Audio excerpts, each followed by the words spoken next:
अस्सलाम वालेकुम नाज़रीन, आप देख रहे हैं प्रोग्राम पॉइंट ऑफ व्यू और मैं हूं आपका मेज़बान अब्दुल्ला सर। लेकिन नाज़रीन एक second, yes, T is fantastic. नाज़रीन इस जुमले से आप यकीनन आप समझ ही गए होंगे कि आज भारतीय कमांडर अभिनंदन की गिरफ्तारी का दिन है। इस दिन पाकिस्तान ने अपनी अस्करी कुव्वत का भरपूर इजहार किया और पाकिस्तान की फ़िज़ाई हदूद की खिलाफ वर्जी करने वाले भारतीय तैयारों पर शाहीन की तेज़ रफ्तारी के साथ हमला भी किया और रुसवाई का तोक भारत के गले में डाला। यकीनन पाकिस्तान की जवाबी कार्रवाई पर भारत ने प्रोपेगेंडा किया कि हमने भी पाकिस्तान का तैयारा गिराया है, लेकिन हमेशा की तरह इस बार भी रुसवाई भारत का ही मुकद्दर बनी और पाकिस्तान इस मैदान से फतह बनकर निकला। क्या अभिनंदन की गिरफ्तारी पाकिस्तान की भारत पर बर्तरी के सबूत है? आखिर क्यों भारत ने एक झूठे इल्जाम की आड़ में पाकिस्तानी फ़िज़ाई हदूद की खिलाफ वर्जी की? पाकिस्तान की जवाबी कार्रवाई पर आलमी बरादरी कहां खड़ी थी? अभिनंदन की गिरफ्तारी पर अमेरिका और दीगर अरब इत्तेहादियों का कितना प्रेशर था? इसी पर बात करेंगे आज के अपने शो में, लेकिन इससे कबल हैप्पी टी डे।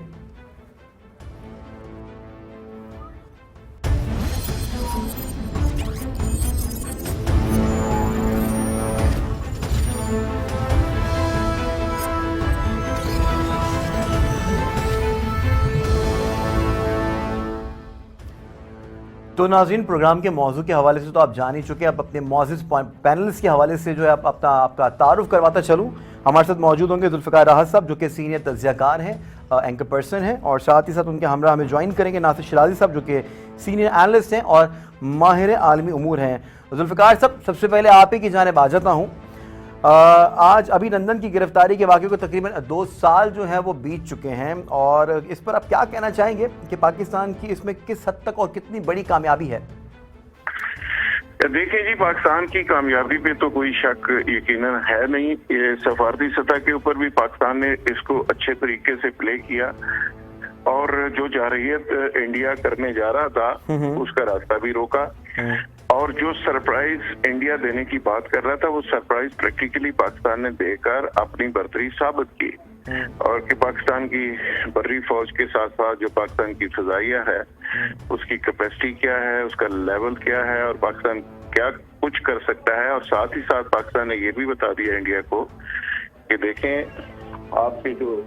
तमाम ऑफिशियल्स थे, चीफ ऑफ आर्मी स्टाफ समेत, वो तमाम के तमाम लोग हमारे निशाने के ऊपर थे, हम इससे आगे भी बढ़ सकते थे। और उसके बाद मेरा ख्याल इंडिया की आंखें खुल गई और ये इंडिया इस पे शरारत करने के मूड में था, और मोदी वहाँ पे जो हमेशा से पाकिस्तान के खिलाफ हेट बेचता है और पाकिस्तान के खिलाफ नफरत को सेल करके वो सियासत करता है, और उसकी सियासत की बेस ही पाकिस्तान दुश्मनी है, तो वो बुनियादी तौर पे मोदी को भी इस पे शर्मिंदगी हुई। इंडिया के जो नैरेटिव था उसका, उसमें भी पसपाई हुई। आलमी सतह के ऊपर भी एक जगह रसाई इंडिया की हुई, और पाकिस्तान के लिए एक बड़ा प्राइड का दिन है और बड़ा फख्र का दिन है आज। और हमारी फोर्सेस ने वाकई वो कारनामा कर दिखाया जिसमें मैं समझता हूँ कि हमेशा से हमें फोर्सेस के ऊपर फख्र रहता है। लेकिन इस वाकये के हवाले से एक बड़ा ब्रेक थ्रू ये था कि पाकिस्तान टेक्निकली, पाकिस्तान चलो एटॉमिक के हवाले से तो हम कहते ही हैं कि इंडिया से बहुत सुपीरियर है, लेकिन फ़िज़ाइया के हवाले से हमारे जो टूल्स हैं, जो तैयारे हैं, जो बाकी चीज़ें हैं, तो उसमें भी एक तरह से पाकिस्तान ने साबित किया कि आप लोग हमारी 1 इंच के अंदर भी दाखिल होंगे तो उसका जवाब किस तरह से दिया जा सकता है। तो मैं समझता हूँ कि आज का दिन बड़ा हमारी हिस्ट्री में, तारीख में एक बड़ा इंपॉर्टेंट दिन है। अभिनंदन की वजह आज पूरे इंडिया के बच्चे बच्चे को याद है और पूरी दुनिया के अंदर जिस तरह हमने उसको प्ले किया और फिर हमने ग्रेसफुली उसको छोड़ा भी, उसमें भी पाकिस्तान की एक बहुत बड़ी विक्ट्री समझता हूँ कि जिसको इंडिया पाकिस्तान इस पे भी आ जाएंगे जुल्फ़िकार साहब, इस पर भी बात करेंगे। नासिर शिराजी साहब, आपको शामिल गुफ्तगू कर लेते हैं प्रोग्राम के अंदर। अब पाकिस्तान की अस्करी कार्रवाई को आप कैसे देख रहे हैं? यकीनी तौर पे हिंदुस्तान की आर्मी को ये पता चल गया होगा कि अगर पाकिस्तान से चाय पीनी है तो उसकी कीमत तो कुछ कम नहीं होगी, बल्कि कम से कम MiG-21 तो होगी। बिस्मिल्लाहिर्रहमानिर्रहीम, आपने बड़ा इंटरेस्टिंग जो चाय की कीमत का इजहार किया है, और जो जिंदा कौमें हैं वो इसी तरीके से अपने मफादात का तहफ़्फ़ुज़ करती हैं, अपनी सरज़मीन का तहफ़्फ़ुज़ करती हैं, अपनी डिग्निटी को प्रोटेक्ट करती हैं। मैं देखें, इस रीजन के अंदर इंडिया एक हेजेमोनिक स्टेट का रोल प्ले करना चाहता है, اور جب تک وہ پاکستان کو اپنے طور پہ نیچا نہ دکھا لے اور اس وقت تک وہ سمجھتا ہے کہ اس کا یہ رول سکسیسفل نہیں ہو سکتا. ٹھیک ہے. سیکنڈلی پاکستان شروع دن سے ہی انڈین تھریٹ کا شکار رہا ہے مختلف عنوانات سے, اور انڈیا اپنے جو سائز ہے اس کی وجہ سے خاص قسم سے تکبر کا شکار ہے, اور پھر چونکہ ایک بڑی اسٹیٹ ہونے کی وجہ سے اس کے ریسورسز اور ایئر فورس کا سائز وہ اتنا بڑا ہے کہ وہ یہ سمجھتے ہیں کہ وہ پاکستان کے خلاف اپنی اس پاور کو جب چاہیں یوز کر سکتے ہیں.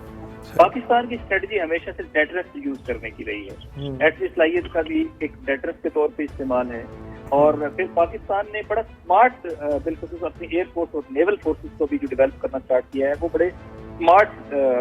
پیٹرنس کے اوپر ڈیولپ کرنا اسٹارٹ کیا ہے. یعنی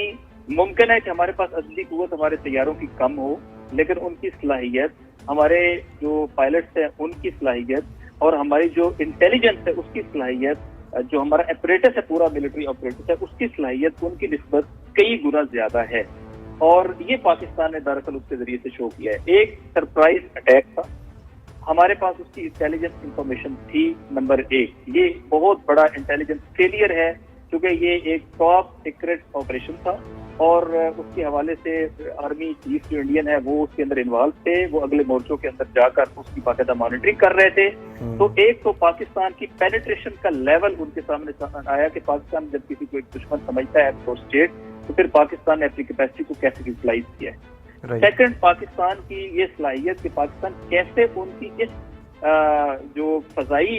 صلاحیت ہے اس کو نیوٹرلائز کرنے کی صلاحیت رکھتا ہے. تو وہ آپ نے دیکھا کہ کیسے پاکستان نے یہ جو ہوائی جنگ ہوتی ہے یا جو جہازوں کا معاملہ ہوتا ہے یہ سیکنڈز کے اندر میلوں کا فاصلہ طے کرتے ہیں, اور یہ آواز کی رفتار سے زیادہ تیزی سے چلنے والی چیزیں ہیں. پھر یہ ہے کہ اس میں بہت ساری چیزیں میئر کرنا ایون ممکن نہیں ہوتا کہ وہ لائن جو ہے وہ آپ کی فضا میں آپ آ رہے ہیں وہ کب کراس ہوئی ہے اور کب آپ دوسرے بارڈر کے اندر چلے گئے ہیں. اور یہ بارڈر اتنے جیوگرافیکل وہ ہے کہ لگ رہا تھا لوگ ایک علاقے سے دوسرے علاقے میں چلے جاتے ہیں بکریاں چراتے ہوئے, انہیں پتہ نہیں چلتا. تو اس میں آپ کی پریسائزنس پاکستانی جو ملٹری اور سیکیورٹی اور جو ایک پورا ایک ویل کوآرڈینیٹڈ جو کاؤنٹر آپریشن تھا, تو اس میں آپ نے دیکھا کہ انہوں نے کس طریقے سے اس کو نہ صرف یہ کہ ڈیٹیکٹ کیا اور پھر یہ کہ اس کو بالکل امیڈیٹ جیسے ہی وہ پاکستانی فضائی حدود کے اندر آیا ہے پھر اس کو ہٹ کیا ہے, اور پھر دشمن کو ایک ایسی جگہ لا کے کھڑا کیا ہے. اور پھر تیسرا اگر آپ یہ دیکھیں کہ اس کے فوراً بعد عوام اور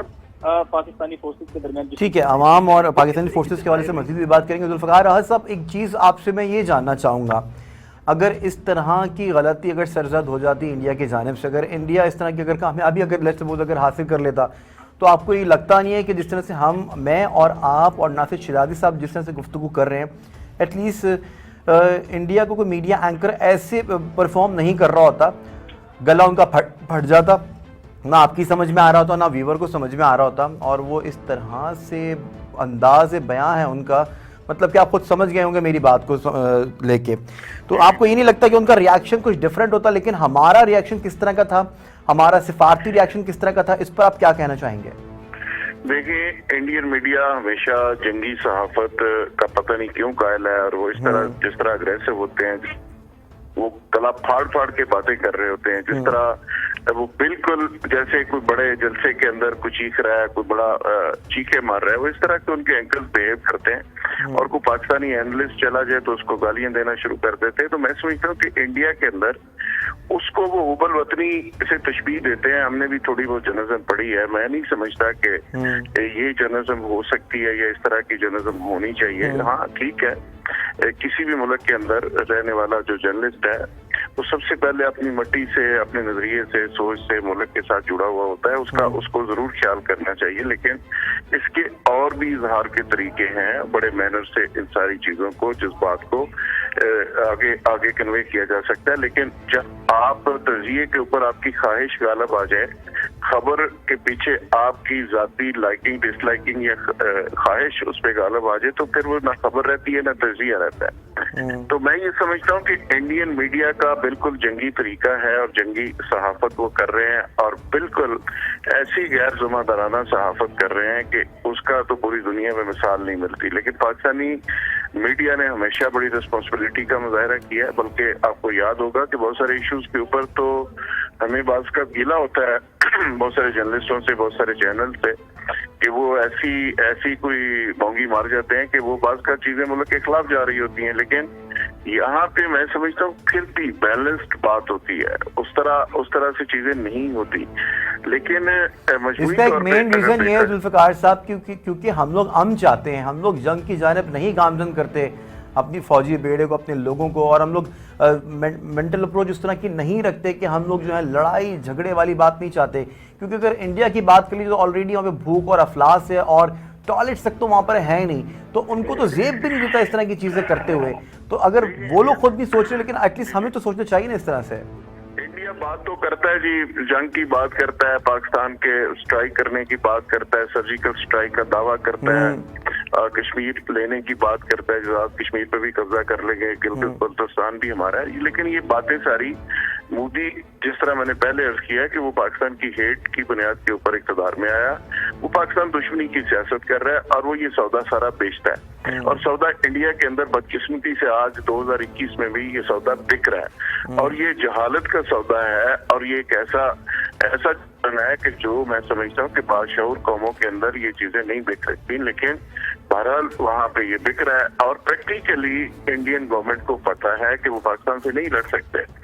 اور پاکستان کو بھی اپنی لیمیٹیشنز کا، اپنی ویکنس اور اسٹرینتھ کا اندازہ ہے۔ دیکھیں جب ایٹمی پاورز دو ہوتی ہیں اس کے بعد یہ لڑائی اور یہ چیزیں یہ بےمانی ہو جاتی ہیں۔ اب چھوٹے موٹے مسئلے سے ایک دوسرے کو دکھا کے کبھی الیکشن میں 4 سیٹیں اس نے لے لی، کبھی اس نے لے لی، کبھی لوگوں کو تھوڑا سا اس پہ موٹیویٹ کر کے بیوقوف بنا لیا، لیکن پریکٹیکلی صورتحال یہ ہے کہ جنگ انڈیا کو لڑنی چاہیے غربت کے خلاف، جنگ انڈیا کو لڑنی چاہیے یقینی طور پہ بے روزگاری کے خلاف، مودی کو جنگ لڑنی چاہیے اپنے جو ان کے مسائل ہیں ان کے خلاف۔ پاکستان کے خلاف انہوں نے جنگ کیا لڑنی، اور پاکستان کے خلاف انہوں نے جنگ کیا لڑنی، ان کے اپنے مسائل آلریڈی انر مسائل اتنے زیادہ ہیں کہ ان سے نبرد آزما ہونا چاہیے۔ ناصر شیرازی صاحب اس پر آپ کیا کہیں گے؟ یہ درست ہے، انڈیا میں اس وقت جو مودی صاحب نے جس خاص طرح کے ایکسٹریمزم کو لیڈ کیا ہے، اس وقت دنیا میں بنیادی طور پہ اس کا تذکرہ ہونا چاہیے تھا۔ یہ ایسا ایکسٹریمزم ہے جس نے پوری اسٹیٹ کے اندر اسٹرکچرل ایکسٹریمزم جو ہے وہ ڈیولپ کیا ہے، اور اس کے نتیجے جو اسٹیٹ انسٹیٹیوشن ہے وہ اسی خاص ایکسٹریمزم کی فضا میں ہے، اور اس کے نتیجے میں وہاں پہ اقلیتوں کو دبانا شروع ہو گیا، اس کے نتیجے میں پڑوسیوں کے ساتھ جو ہے وہ مختلف وینچر سٹارٹ ہوئے، اس کے نتیجے میں ایگریشن کی ایک خاص پالیسی جو ہے وہ اختیار کی گئی ہے، اور اس کے نتیجے میں خود اپنا جو ایک سیکولر انہوں نے بظاہر شو کرنے کی کوشش کی ہوئی تھی اسٹیٹ اسٹرکچر اور کانسٹیٹیوشن، میرے خیال ہے کہ وہ ساری چیزیں جو ہیں وہ تباہ ہو گئی ہیں، اور انڈیا کا جو ایک اوریجنل اصلی چہرہ ہے اس وقت وہ ایک ایکٹیوسٹ اسٹیٹ کے طور پہ اور ہندونائزیشن کی بنیاد پہ جو اپنے آپ کو پورٹرے کر رہا ہے وہ میرے خیال سامنے آیا ہے، اور یہ اسی کے مختلف ایپلیکیشن تھے کہ اسی کے نتیجے میں انہوں نے پاکستان میں یہ وینچر کرنے کی کوشش کی، اور اسی کے نتیجے میں وہ دیگر جو چھوٹے نیبرز ہیں ان کے ساتھ بھی یہی سلوک جو ہے وہ اپنائے ہوئے ہیں، اور یہ ایسا مسئلہ ہے جو خود ان کے اپنے اسٹیٹ کو بھی اور سوسائٹی کو بھی بیڈلی ہرٹ کر رہا ہے، اور اس کے نتیجے میں اس وقت جو ڈویژن انڈیا کے اندر فالٹ لائنز ڈیولپ ہوئی ہیں وہ ہسٹوریکل ہے، انپریسیڈنٹڈ ہے، اور یہ فالٹ لائنز ایسی ہیں کہ جس کے نتیجے میں وہ اسٹیٹ اور سوسائٹی کو کبھی اکٹھے نہیں کر پائیں گے، اور اس کی بہت گہری بنیادیں جو رکھی جا چکی ہیں۔ اور اس تناظر میں بھی جب آپ پاکستان کے ریسپانس کو دیکھیں تو پاکستان نے مورلی بڑا گین کیا ہے کہ پاکستان نے کلیئر دکھایا دنیا کو کہ یہ دیکھو انہوں نے یہ کیا، انہوں نے ہماری حدود کو پامال کیا، ہم نے ان کو ریسپونڈ کیا، ہم نے ان کے پائلٹس کو زندہ پکڑا، اور ہم نے ان کو بتایا کہ پاکستان میں ایڈونچر کتنا مہنگا پڑ سکتا ہے، اینڈ دین ہم نے اس کو ایک جنگی قیدی بنا کے بہت لنگا، البتہ میں شاید ممکن ذاتی طور پہ اس کا قائل ہوں کہ اس کے نتیجے میں کچھ اور چیزیں بھی ہو سکتی تھیں، لیکن الٹیمیٹلی جو بھی ہوا آپ کا مورل گراؤنڈ کے اوپر آپ بہت مضبوط سامنے آئے کہ آپ کو اس بلیک میلنگ کی ضرورت بھی محسوس نہیں ہوئی کہ ہم جب چاہیں ہم دوبارہ آپ کو اسی طرح کا کاؤنٹر اٹیک کر کے آپ کو ریسپونڈ کر سکتے ہیں، اور ہم نے جو ہے وہ آپ کا یہ فوجی واپس کر دیا، اور یہ دیکھیں ایک پوری ہیوملیشن جو ہے وہ انڈین فورسز کو ملی ہے، اور پاکستان میں ایک پرائیڈ کی لہر جو ہے کہ الحمدللہ ہمارے اس لحاظ سے جو ڈیفینس ہے وہ بڑا مضبوط ہے، اور ہمارے ادارے اور ہمارے ملک کی جو صلاحیتیں ہیں وہ بہت زبردست ہیں، اور انہوں نے اپنی کیپیبلٹی کو اس مشکل وقت میں جو ہے وہ شو آف کیا ہے۔ تو میں سمجھتا ہوں کہ اس کے بہت زبردست سمبولک اثرات بھی ہیں، اور پریکٹیکلی پاکستان کے اپنے لا انفورسمنٹ کا، پاکستان کے ڈیفینس انسٹیٹیوشنز کا سب کا مورائل جو ہے وہ بہت بلند ہوا ہے، بہت ہائی ہوا ہے۔ ذوالفقار راحت صاحب یہاں پہ میڈیا کے کردار کے حوالے سے اگر بات کرتے چلیں تو میڈیا کا کردار جو ہے بھارت کے حوالے سے اگر یہ بات کریں گے تو ایک نہایت ایک مکرو چہرہ اور ایک بھیڑیا نما چہرہ جو ہے ان کو بے نقاب ہو گیا ہے، کیونکہ پلوامہ حملے کے حوالے سے ابھی کچھ ہی دن قبل یہ بھی انکشاف ہوا ہے کہ ارنب گوسوامی کو یہ پتا تھا کہ بھارتی ایجنسیز اپنے جوانوں کو پر حملے کی تیاری کر رہی ہیں، اور پھر اس کے بعد الزام الٹا انہوں نے پاکستان پر لگا دیا، پھر شور بھی مچانا شروع کر دیا۔ بالکل بالکل، میں سمجھتا ہوں کہ یہ چیزیں بے نقاب ہو چکی ہیں، انڈین عزائم پوری دنیا کے سامنے آ چکے ہیں، پاکستان کے سامنے آ چکے ہیں، ایون انڈیا کے اندر اب تو دیکھیں نا آوازیں اٹھنا شروع ہو گئی ہیں، اور وہاں پہ کشمیر کے اندر جو ہیومن رائٹس کی پورے تنظیمیں گئی تھی، انہوں نے واپسی کے اوپر کیا کہا، انہوں نے مودی کو کس طرح بے نقاب کیا، اور آج انڈیا کے اندر کو 39 قسم کی موومنٹس چل رہی ہیں آزادی کی، اور وہاں پہ جو سکھوں کی یہ تحریک آپ دیکھ رہے ہیں کسانوں کی، اس کو سامنے رکھ لیں۔ میں سمجھتا ہوں کہ مودی کی گورنمنٹ تو کہیں نظر ہی نہیں آ رہی۔ خالصتان کے اگر جھنڈے دہلی کے اندر لال قلعے کے اوپر جا کے لہرا دیے گئے ہیں، اور جس طرح یہ تاریخ کا ایک سب سے بڑا دھرنا وہاں پہ دیا جا رہا ہے، تو میں سمجھتا ہوں کہ اب تو پاکستان کے خلاف جو وہ نفرت کا ایک کاروبار کرتا تھا اور سیاست کرتا تھا، آج تو مودی کو اپنے گھر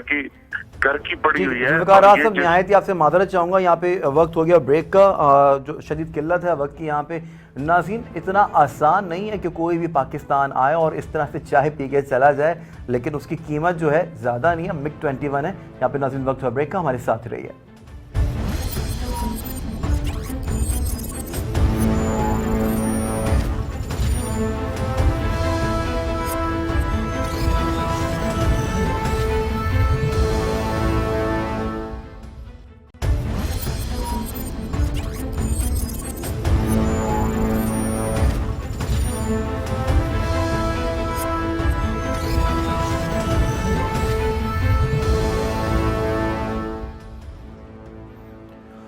ویلکم بیک ناظرین، تو یہاں پر بات ہو رہی ہے آج پلوامہ حملے کے حوالے سے۔ تو ابھینندن یہاں پر آئے تھے اور آخر کار چائے پی کے ان کو یہاں سے جانا پڑا، لوٹنا پڑا، اسی پر بات ہو رہی ہے۔ ذوالفقار راز صاحب ہمارے ساتھ موجود ہیں، ناصر شیرازی صاحب۔ ذوالفقار راز صاحب، آپ کی بات کچھ انکمپلیٹ رہ گئی تھی بریک سے قبل، کنٹینیو کیجیے گا۔ میں یہ کہہ رہا تھا کہ اب وقت بہت گزر گیا۔ مودی جس طرح پاکستان کے خلاف پروپیگنڈا کرتا رہا، جس طرح ہیٹ اور نفرت بیچتا رہا، جس طرح سیاست کرتا رہا، اب تو اس کے اپنے پاؤں کے نیچے سے زمین اس لیے نکل گئی ہے کہ انڈیا کے اندر کی جو صورتحال ہے وہ اسے سنبھالی نہیں جا رہی۔ وہاں پہ تو سکھ کمیونٹی جس طرح اٹھ کھڑی ہوئی ہے، جس طرح آج خالصتان کی بات ہو رہی ہے، جس طرح وہاں پہ کسانوں کا لانگ مارچ چل رہا ہے، تاریخ کا سب سے بڑا مارچ، تو میں یہ کہہ رہا تھا کہ مودی ان ساری چیزوں میں پھنس کے رہ گیا ہے۔ اب وہ باتیں جو ماضی کے اندر سال پہلے وہ کرتے تھے کہ سرجیکل اسٹرائک کی، یا 2 سال پہلے، آج دیکھیں وہ کس طرح مودی آپ کو کہیں نظر ہی نہیں آئے گا۔ اور دوسری سب سے بڑی بات یہ ہے کہ ہمیشہ سے انڈیا نے کوشش کی کہ پاکستان کو آئسولیٹ کرے پوری دنیا میں، ٹھیک ہے، لیکن یہ خواب بھی ان کا خواب ہی رہا۔ وہ پاکستان کو آئسولیٹ نہیں کر سکے، بلکہ انڈیا بہت سارے محاذوں کے اوپر اس کو بڑی سبکی ہوئی، بڑی بے عزتی ہوئی، اور پاکستان نے اپنا آپ بنوایا۔ جس طرح UNO کے اندر جا کے عمران خان نے مسئلہ کشمیر کے اوپر بات کی، تو میں یہ سمجھتا ہوں کہ اس کو پوری دنیا نے بائے کیا، پاکستان کی آواز سنی گئی ہے۔ عمران خان کی جو بات انہوں نے کی ہے بڑی دلائل کے ساتھ، بڑے مدلل انداز میں، اس کو سنا گیا۔ تو انڈیا بہت ساری چیزیں، اس میں کوئی شک نہیں، ایک بڑا ملک ہے، 1.25 ارب ڈیٹ کی آبادی ہے، ایک بڑی معیشت رکھتا ہے۔ اس سارا کچھ کے باوجود مودی جیسے جو لوگ ہیں وہ ایسے ممالک کی تباہی کا باعث بنتے ہیں۔ ان کی جہالت جو ہے، اور اس کی نالائکی اور اس کی نفرت جو ہے، مجھے لگتا ہے کہ وہ ایک گورباچوف ثابت ہوں گے، اور وہ انڈیا کو ایسی تباہی کی طرف لے جائیں گے کہ جو انڈیا کا ایک پوری دنیا کے اندر امیج تھا ایک لبرل کنٹری کا، اور ایک ڈیموکریٹک ایسے کنٹری کا جہاں پہ ٹالرنس ہے، جہاں پہ بات ہو سکتی ہے، آج وہاں کے اداکار محفوظ نہیں ہے، وہاں کے لکھاری محفوظ نہیں ہے، وہاں پہ شاعر محفوظ نہیں ہے، وہاں پہ مسلمان وہاں کے محفوظ نہیں ہے۔ وہ کہتے ہی سب کے سب لوگوں کو، سارے مسلمانوں کو میں نے ہندو بنا دینا ہے، اور جو ہندو ہے وہ ادھر رہے، باقی لوگ چلے جائیں۔ جس طرح وادی کے اندر وہ ظلم کی انتہا انہوں نے کی ہوئی ہے، تو میں سمجھتا ہوں کہ زبردستی جے شری رام کہلواتے ہیں پکڑ کے ہر بندے سے، جس طرح وہ مار رہے ہیں مسلمانوں کو، گھروں کے اندر گھس کے مار رہے ہیں، تو یہ وہ ساری چیزیں ہیں۔ ہمارا بینگ مسلم اس پہ بلیو ہے، ان ساری چیزوں کا، اس ظلم کا حساب بھی ہونا ہے۔ دنیا کے اندر جہاں بھی ظلم ہوتا ہے اس کا الٹیمیٹلی ریزلٹس اس کے ضرور آتے ہیں، تو مودی کا انجام بھی ہوگا، انڈیا کا انجام بھی ہوگا، اور پریکٹیکلی ہم دیکھ رہے ہیں کہ یہ کوئی بہت لمبی کہانی نہیں، آنے والے دنوں میں इंडिया के अंदर की जो सूरत हाल होगी शायद वो संभाल ना सके। ठीक है, अंदर की जो सूरत हाल है वो संभाल ना सके। नासिर शिराजी साहब, आप क्या कहेंगे कि पूरी की पूरी अर्नब गोस्वामी की जो है व्हाट्सएप चैट लीक हो गई, लीक कैसे हुई इस पर भी बात करेंगे, लेकिन इतने सारे इश्यूज जो हैं राहत साहब बता रहे हैं इंडिया को, आपको नहीं लगता कि उनके ऊपर नजरसानी करनी चाहिए, ना कि वो अपनी कौम को जंग में झोंकना चाहते हैं? देखें, हमेशा जब कोई भी हुक्मरान बिल्कुल थर्ड वर्ल्ड कंट्रीज के अंदर ये होता है कि जब आप वीक होते हैं तो आप जो है वो अपने दुश्मन मुल्क जिसको आपने दुश्मन करार दिया होता है उसके खिलाफ एक फिजा बनाते हैं और उसकी बुनियाद पे जो है वो आप पॉलिटिकल गेन करने की कोशिश करते हैं। तकरीबन इस तरह का पैटर्न इख्तियार किया है मोदी ने और नेतन्याहू ने, और दोनों ने जो खास तरह का एक्सट्रीमिज्म इख्तियार किया है, दोनों को वो काउंटर प्रोडक्टिव हुआ, उसने बैकफायर किया, और इस वक्त जो है वो दोनों की पॉलिटिकल पोजीशन कोई अच्छी नहीं है और दोनों ने अपनी सोसाइटी को जो है वो इररिपेरेबल लॉस जो है उससे गुजार किया है। एक ये बात। दूसरी बात ये है कि इंडिया के हवाले से मैं अपनी एक वीकनेस को, जैसे अभी आपका प्रोग्राम है मुझे बहुत खुशी हो रही है, लेकिन ये एक हकीकत है कि जैसे अभी इतना बड़ा डिसइंफॉर्मेशन लैब का ये एक आप कह लें कि बहुत बड़ा इशू था कि जिस इशू को हमें इंटरनेशनल लेवल पे और ज्यादा टेकअप करना चाहिए था। इसी तरह कश्मीर के अंदर जो इंडियन एट्रोसिटीज हैं उसके हवाले से अभी भी हमारी स्टेट लेवल के ऊपर भी और इवन मीडिया के लेवल के ऊपर भी हम अपने इंटरनल बहुत सारे मसाइल पे उलझे हुए हैं, पॉलिटिकल क्राइसिस आ रहा है, दीगर चीजें आ रही हैं, लेकिन उसकी वजह से भी उसके ऊपर फोकस जो है वो कम हुआ है। तो इसको बयान होना चाहिए इंटरनेशनल फोरम्स के ऊपर, कहीं ना कहीं इंडिया को अकाउंटेबल करार दिलवाना चाहिए, उसके लिए और ज्यादा एफर्ट करने की जरूरत है। जैसा कि वो एक स्पीच का हवाला किया, वो स्पीच का पूरी दुनिया के अंदर एक इम्पैक्ट और वेव गई है, लेकिन उसके बाद उस वेव को मजीद सपोर्टिव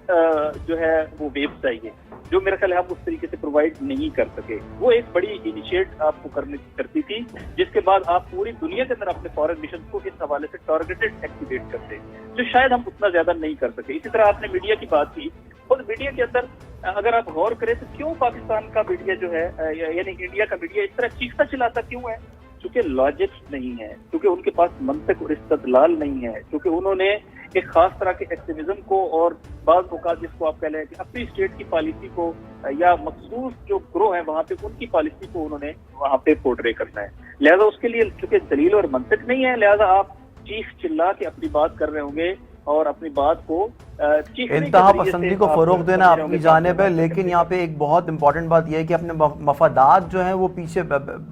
वो भी दिखाई दे रहे हैं। जी जी। तो नासिर शिराजी साहब, आपकी गुफ्तगू को मज़ीद कंटिन्यू करेंगे, लेकिन यहाँ पे एक बहुत ही इंपॉर्टेंट बात है राहत साहब के कश्मीरी जब जैसे उन्होंने पकड़ा अभिनंदन को, तो आपको ये नहीं लगता कि यकीनी तौर पे हिंदुस्तान ये बावर हो गया होगा इस चीज़ से कि किस हद तक नफरत करते हैं वो इंडियन से? देखिए, ये तो तारीख साबित करती है, ये कश्मीरियों का स्टॉन्स साबित करता है, जो बेचारे वो 47 से लेके आज तक वो वहाँ प्रैक्टिकली कर रहे हैं। पहले उनको ताना दिया जाता था कि कश्मीरी उस पर एफर्ट नहीं कर रहे, वो बुजदली से काम ले रहे हैं। आज तो कश्मीरियों ने खून दे के, इज़्ज़तें लुटा के, बच्चे कुर्बान करके, नस्लें कुर्बान करके ये साबित कर दिया कि कश्मीरी न बुजदिल हैं और ना वो इंडिया से डरते हैं, और वो ना इंडिया के साथ जाना चाहते हैं, वो पाकिस्तान से मोहब्बत करते हैं। वो इसलिए मैं कह रहा हूँ कि आप वहाँ पे देखें, वहाँ से शादी से लेके ईद तक, ईद से लेके 14 अगस्त तक और 14 अगस्त से लेके 23 मार्च और 6 सितंबर तक जब भी कोई दिन आता है वो पाकिस्तान के साथ खड़े होते हैं और पाकिस्तान का वो मनाते हैं। वहाँ पे कोई नौजवान शहीद हो जाता है, वो उसको पाकिस्तान के झंडे में उसको दफन करते हैं। इससे बड़ी नफरत इंडिया से क्या हो सकती है और इससे बड़ी पाकिस्तान से मोहब्बत क्या हो सकती है? ये पूरी दुनिया को वाजे है कि जिस तरह रेजिस्टेंस कश्मीरियों ने दिखाई है,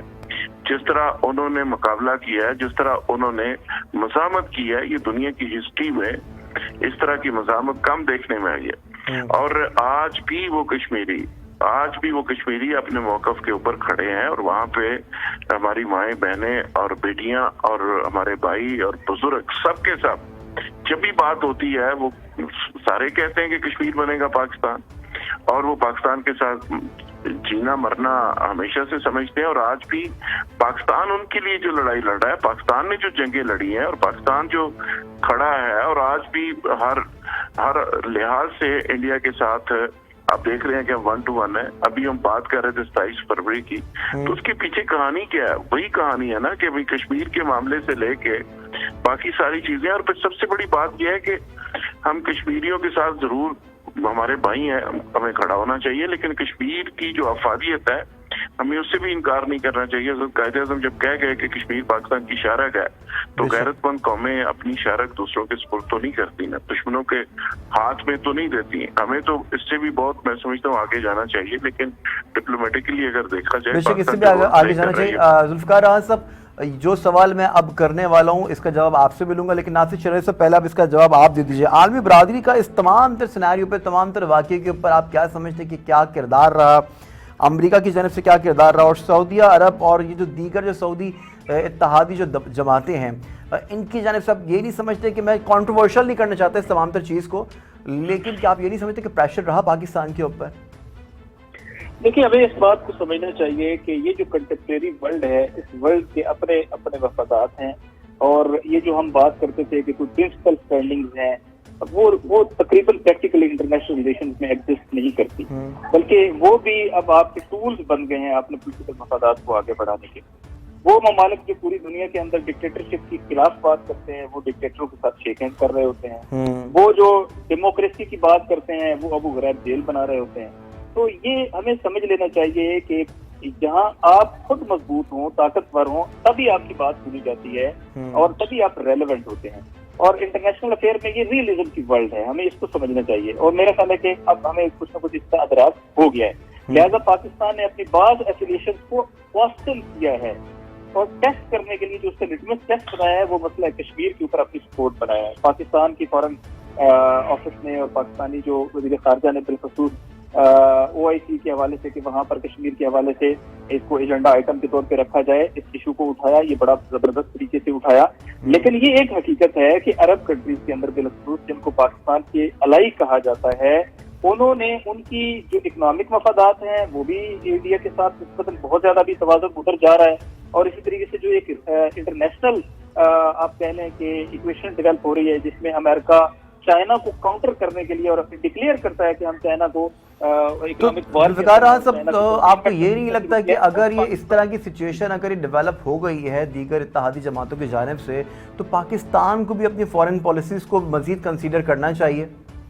दरअसल किया है कुछ न कुछ, अभी मजीद करेंगे और करना पड़ेगा, वरना यहाँ कोई आपकी बात नहीं सुनता। यानी कश्मीर का मसला OIC के एजेंडे पे ना हो, क्या ये पहले क्वेश्चन था? कश्मीर OIC के अंदर इंडिया बतौर मुबस्सर जो है वो बैठ जाए और परमानेंट मेंबर बनना चाहे, ये क्या थी कभी पहले सोच थी? क्या पाकिस्तान को इतनी ज्यादा मुश्किल सामने आ रही थी कि कभी उसके अपने जो पड़ोसी ममालिक और दोस्त ममालिक थे वो इंडिया के वज़रात को, इंडियन प्रेसिडेंट को, प्राइम मिनिस्टर को, इंडिया के आर्मी चीफ को हिस्टोरिकल विजिट के ऊपर बुला रहे हैं, उनको अपने आला तरीन इजाज़त दिलवा रहे हैं और पाकिस्तान के हवाले से खास सरदारी के शिकार है? तो हमें इस रियलिटीज को समझ के आगे चलना है, किसी के खिलाफ नहीं जाना, लेकिन जो हमारा इंटरेस्ट है CPEC के साथ है, हमारा इंटरेस्ट इस वक्त चाइना के साथ है, हमारा रीजन इस वक्त ईरान के साथ है, तो हमें इन अरबों के साथ अपने ताल्लुकात को भी इस तरीके से बैलेंस करना है कि हम किसी की अगेंस्ट भी न जाएं, लेकिन हम उनको जो अमेरिकन पॉलिसी को बाद साथ इन्हें डो करना पड़ता है, हम उसके नतीजे में हमें सब आप क्या कहेंगे? नासिर शराजी साहब की मुसलसल आप गुफ्तगू मुलाहिजा कर रहे हैं, आप क्या समझते हैं कि पाकिस्तान को जो है इस पर मजीद काम करने की जरूरत है? डेफिनेटली पाकिस्तान को काम करने की जरूरत है। पाकिस्तान को एक तो ओवरऑल एक कंसेंसस की इस पे जरूरत है, और दूसरा खारजा अमूर के जो इश्यूज होते हैं, हम लोग तो जज्बाती अंदाज में उसको बात का जलसे जुलूसों में कोशिश करते हैं कि वो तय हो जाए। वो जलसे जुलूसों वाला बेसिकली मटेरियल होता नहीं। ये फॉरेन अफेयर्स के जो इश्यूज होते हैं, कंट्री टू कंट्री रिलेशंस होते हैं, ये किसी की नफरत की बुनियाद पे या पसंद नापसंद की बुनियाद पे नहीं होते, ये अपने अपने इंटरेस्ट की बुनियाद पे होते हैं। तो लिहाजा कंट्री टू कंट्री जो इस पे रिलेशंस है, जो आपका फॉरेन अफेयर्स है, उस पे भी फोकस करने की जरूरत है, अपनी पॉलिसीज को देखने की जरूरत है। और सबसे बड़ी बात, हमें सारी पार्टीज को इस एजेंडे के ऊपर इकट्ठा होने की जरूरत है। हम जब तकसीम होंगे तो हम कमजोर होंगे, पूरी दुनिया में कमजोर मैसेज आएगा। हम सारे लोग इस चीज, लेकिन अभी रिसेंटली जुल्फिकार साहब बहरी 45 ममालिक की मशकें भी हुई हैं, तो आप ये नहीं समझते कि बहुत जबरदस्त इम्पैक्ट किया होगा इंडिया की जानिब? डेफिनेटली हमारी ना सिर्फ मशकों की बात है, हमने तो हर शोबे के अंदर बड़ी इम्प्रूवमेंट की है, बहुत सारे चीजें हमने ठीक की हैं। अब सैटेलाइट के अंदर चले जाएं, मिसाइल के अंदर चले जाएं, एटमी आपका जो तमाम इंस्ट्रूमेंट्स हैं वो उनसे बहुत सुपीरियर हैं, ये इंडिया को पता है, पूरी दुनिया इसको मानती है। हमारा एक महफूज तरीन एटमी प्रोग्राम है। इसके अलावा परी फौज का एक आपका जो ट्रेनिंग हुई है पिछले 10-12 साल से, जो क्राइसिस रहा है, 12 से 15 साल से जो क्राइसिस हमारी फोर्सेस फेस कर रही हैं,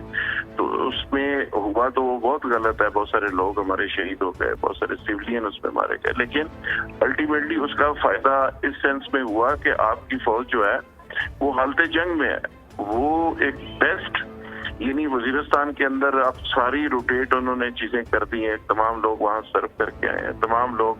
मैं समझता हूँ कि उनकी एक फौज की भी साथ साथ वो सारी कैपेसिटी बिल्डिंग वो भी हुई है। साथ साथ हमने हर शोबे के अंदर बहुत सारी तरक्की की है, लेकिन फॉरेन अफेयर्स के ऊपर हमें आज भी फोकस करना चाहिए, हमें मजीद ज्यादा फोकस करना चाहिए, अपने लोगों को ट्रेन करना चाहिए, उनको डायरेक्शन एक दे के पूरी दुनिया में भेजना चाहिए। ओआईसी की बात शराई साहब कर रहे थे, बिल्कुल दुरुस्त कर रहे थे, वो एक मुर्दा घोड़ा बन चुकी है और हमें उससे बड़ी उम्मीदें रही हैं, लेकिन आज बदकिस्मती से वो भी दुश्मनों के हाथों में ये अलाकार बनी हुई है, और वहाँ पे भी जो कुछ हो रहा है वो आपको भी पता है, पूरे पाकिस्तानियों को पता है। तो पाकिस्तान को एक ऐसा ब्लॉक बहरहाल खड़ा करना चाहिए जो पाकिस्तान के मुफाद ब्लॉक तभी खड़ा कर पाएंगे जब हमारी बेहतरीन फॉरेन पॉलिसी होगी। लेकिन नासिर साहब, मैं आपके जानिब आ जाता हूँ, अगर फॉरेन पॉलिसी की अगर बात करेंगे तो हमारी फॉरेन पॉलिसी इतनी नाकिस और इतनी कमज़ोर है कि आप ये नहीं समझते कि एक फ़ोन कॉल के ऊपर हम मलेशिया तक तो गए नहीं थे और जा नहीं सकते थे। समिट कॉन्फ्रेंस के हवाले से मैं बात कर रहा हूँ। आपकी बिल्कुल बात ठीक है, ये एक गलती थी और पाकिस्तान ने उस गलती को रियलाइज किया, ये भी बड़ा इम्पोर्टेंट होता है। पाकिस्तानी प्रीमियर जो है वो बाद में मलेशिया गए और उन्होंने कहा कि ये जो एक माहौल बनाया गया था कि